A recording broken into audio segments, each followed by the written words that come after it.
Allez, bonjour à tous, j'espère que vous allez bien. Aujourd'hui, sujet un peu sensible, je pense que je vais me faire des ennemis, mais je voulais en parler, c'est quelque chose d'assez important. Et on va parler de la stratégie DCA, le Dollar Cost Average.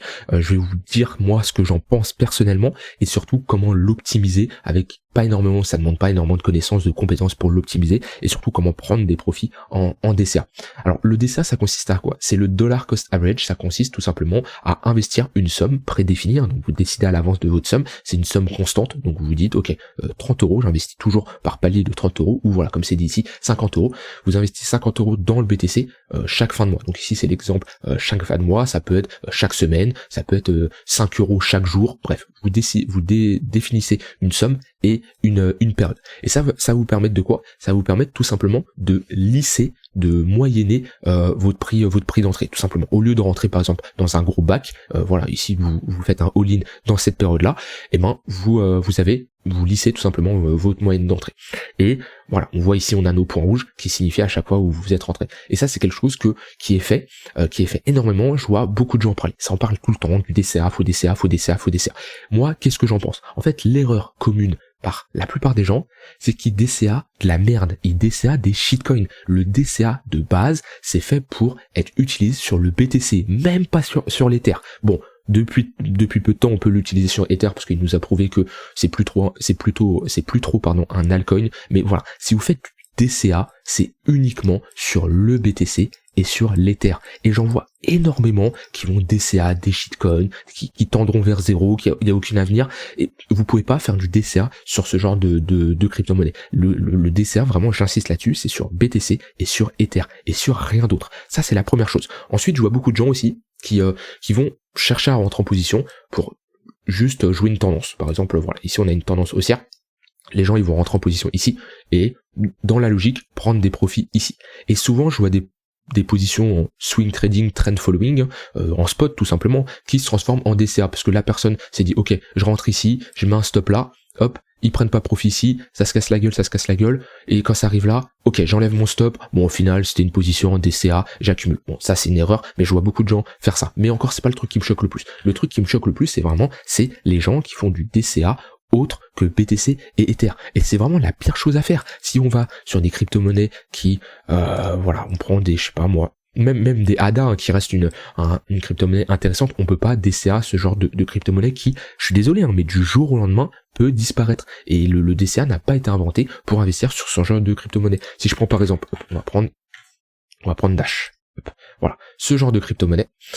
Si vous faites du DCA là-dessus, ben vous êtes en négatif, vous êtes perdant. Le mec qui a, bon, on va dire, voilà, le classique, le mec il a investi en 2017, il a pas pris de profit, il s'est pris tout le bear market ici, et il a DCA ici, voilà, il est rentré ici, voilà, il est rentré tout le long. Et ben, à l'heure actuelle, il est en négatif. Et c'est-à-dire que sur une période de 5 ans, de 2018 à 2023, il a fait du DCA et il est en négatif. Parce que le DCA, ça s'utilise sur le BTC. Et Dash, par exemple, c'est l'une des cryptos qui ne fera pas de nouvel ATH et sur le long terme tendra vers zéro. Parce que c'est pas une crypto où il y a des gros investisseurs dessus. Et voilà, c'est ça le problème, c'est que les gens, ils vont faire du DCA sur les shitcoins. Et ça, c'est vraiment un point, moi, j'en vois beaucoup sur Twitter, YouTube, Discord. Quand ça parle de crypto-monnaie, je DCA.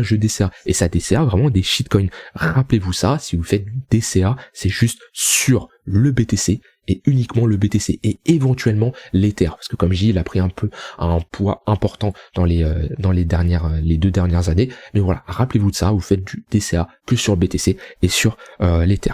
Maintenant, alors si vous voulez calculer aussi votre DCA, voilà la preuve aussi pourquoi le DCA non optimisé, c'est-à-dire que d'acheter comme c'est dit ici, hein, vous achetez 50 euros en chaque mois, pourquoi c'est pas très intéressant? Bah si on prend le cas d'une personne qui est rentrée, la plupart des gens sont rentrés en 2021 ici, il y a eu beaucoup ici de gens qui sont rentrés sur le top de marché, donc à mai 2021. Si on prend quelqu'un qui est rentré il y a 2 ans, donc hop, en mars, tac, 2 ans, qui met, on va dire 50 euros chaque semaine, ça fait 200 euros, et ben actuellement, il est en négatif de moins 5%. Voilà. Alors, c'est vrai que ça lisse bien le prix moyen, c'est-à-dire que actuellement, à 5% près, il est à break-even, donc il a rien gagné, rien perdu. Et c'est pour ça que ça reste intéressant pour un débutant, quelqu'un qui a aucune compétence en analyse technique pour rentrer sur des zones intéressantes, de faire du DCA. Mais là, j'ai mis le BTC, si je mets d'autres altcoins, ici vous avez beaucoup moins que moins 5%. Il y a des altcoins qui ont fait des moins 99%, et les gens continuent à DCA un prix à la baisse. Sauf que il y a une différence entre faire du DCA à la baisse sur quelque chose d'haussier long terme, comme le BTC, qui est haussier sur le long terme. Donc vous faites du DCA sur une grosse tendance haussière qui dure depuis 10 ans, et il y a une différence entre faire du DCA sur une altcoin qui est en tendance baissière et qui ne se relèvera jamais. Et il y en a beaucoup sur Binance. Donc voilà, il y a clairement une grosse différence. Donc déjà, faites du DCA que sur le BTC, ça c'est la première chose. Et ensuite, on peut faire du DCA de manière plus optimisée. C'est-à-dire que quelqu'un qui connaît rien, je comprends, qui achète par exemple le top, quelqu'un qui a un minimum de connaissances, et si vous regardez mes vidéos, j'estime que vous avez un minimum de connaissances, je dis pas que vous êtes un pro en analyse technique, mais vous avez quand même des bases, ici vous achetez pas. Même si vous faites du DCA, ici vous achetez pas. Et pour faire du DCA optimisé, qu'est-ce qu'on peut faire? Et bien déjà on peut utiliser un outil très simple, c'est notre retracement de Fibonacci. Hop, on met notre Fibonacci, point le plus bas, point le plus haut, et vous pouvez vous dire, ok, tant que le BTC n'est pas en dessous les 0,618, je ne fais pas de DCA. Et là, on a une zone très pertinente. Et ça, déjà, vous vous affinez et ça vous permet de ne pas rentrer dans tout ce niveau-là, qui est un niveau beaucoup trop haut. C'est très important, notre zone de rechargement, ça nous permet d'optimiser. Et si je prends le BTC depuis le début, voilà, quelqu'un par exemple qui fait, hop, on a ici notre première tendance haussière, quelqu'un qui fait du DCA, et ben il va acheter ici, il va acheter ici, il va acheter ici. Et ben vaut mieux garder cet argent, le mettre de côté, et quand notre Fibonacci, hop, quand on arrive dans nos 0,118, je vais pas mettre en log, je vais mettre comme ça, quand on arrive au niveau de nos 0,118, on commence à DCA. Et déjà, on a des entrées beaucoup plus professionnelles entre nos 0,118 ici et nos 0,786. Voilà. Et là, déjà, ça nous évite d'acheter ici le top. Bien sûr que les gens qui ont DCA en 2014, ils sont en positif, à l'heure actuelle c'est normal vu comment le BTC a explosé, mais c'est pour vous faire comprendre que vous pouvez optimiser ce DCA. Et voilà, c'est la même chose. Est-ce que là on achète? Est-ce que là, même quelqu'un qui fait du DCA, est-ce que ça vous donne envie d'acheter une charte qui est autant verticale? Non, vous tracez votre Fibonacci, point le plus bas, point le plus haut, et vous placez qu'on retourne chercher notre zone de rechargement entre nos 0,118 et 0,786 ou en dessous bien sûr. Et là on a déjà quelque chose de plus optimisé. Et là ici on refait la même chose. Et voilà, déjà vous avez ici juste avec un outil très simple, on met un retracement de Fibonacci, et bien on a des zones qui sont beaucoup plus optimisées et beaucoup plus intéressantes pour faire du DCA. Et ça vous évite tout simplement d'acheter un top de marché ici et vous retrouver à holder un moins 70, moins 65%. Donc ça c'est vraiment la première chose qui était importante, c'est juste de vous montrer juste avec un outil, nos retracements de Fibonacci, on peut déterminer des zones qui sont beaucoup plus intéressantes. Donc, DCA que sur le BTC et que sur l'Ether, et moi, de mon point de vue, si vous avez un minimum de connaissances, faire du DCA sur une période, c'est pas la chose la plus optimisée, et vous pouvez rentrer de manière beaucoup plus précise avec nos zones qui sont intéressantes, c'est notre retracement de Fibonacci. Maintenant, c'est bien de faire du DCA. Il y en a beaucoup qui ont fait du DCA ici. Il y en a beaucoup. Mais combien n'ont pas pris profit ici, et ils se retrouvent au final avec un prix, alors ils sont légèrement positifs, c'est sûr, mais voilà, ils sont, allez, si je rajoute, si je mets 4 ans, hop,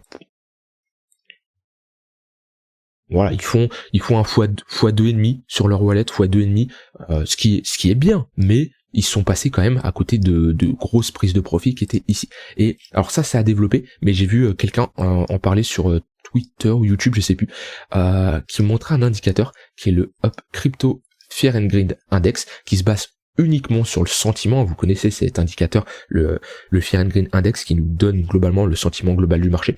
Et il avait parlé comme quoi, alors je sais plus s'il il avait testé, en tout cas j'ai pas de données statistiques, mais c'est quelque chose qu'il nous a montré. Il a dit, quelqu'un qui veut faire du DCA pour avoir des zones beaucoup plus pertinentes aussi, c'est une autre manière de rentrer en position et de prendre des profits, c'est tout simplement de rentrer chaque jour une toute petite somme d'argent, parce que là vous rentrez sur chaque jour vu qu'on est en daily, donc vous rentrez, voilà, si vous décidez d'investir 50 € le mois, vous divisez ça par 30, et en fait c'est de rentrer donc chaque jour en achat, qu'on est sous notre zone, donc orange et rouge, donc on est en extrême fier et en fier, et de prendre des profits. Donc vous prenez le même profit, donc le montant que vous rentrez, vous prenez exactement le même TP dans notre zone de grid et extreme grid, donc quand tout le monde est euphorie. Et ça nous donne des points assez intéressants. C'est-à-dire que par exemple ici, vous rentrez en position, ici il y a une prise de profit, ici vous rentrez en position, hop, toute cette zone là, il y a des prises de profit, ici vous rentrez en position, on voit qu'on retourne dans notre zone